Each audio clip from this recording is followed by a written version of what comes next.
আজ রাতে ছিল কাঁঠালাটির দম আর রুটি। এটা ছিল রাতের ডিনার।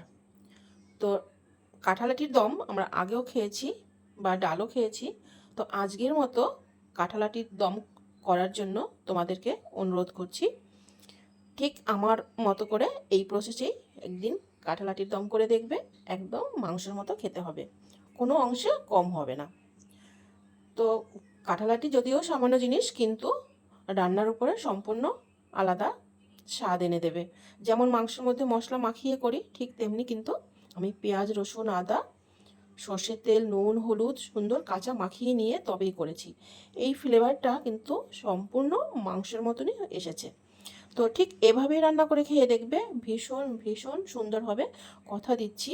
অন্য মানে কি বলবো, অন্যভাবে করলে আমার মনে হয় এভাবে সেই মাংসের টেস্ট আসবে না।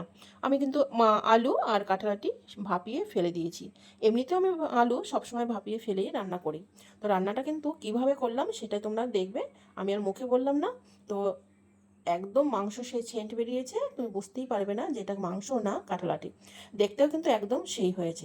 আজকে রাতের খাবারটা কিন্তু একদম জমে যাবে। আমার ভিডিওটি ভালো লাগলে লাইক করবে, শেয়ার করবে, আর অতি অবশ্যই সাবস্ক্রাইব করবে নতুন বন্ধু হলে। আর কমেন্ট করতে কিন্তু ভুলো না। আর ফাইনালি দেখো লুকিংটা, টাটা।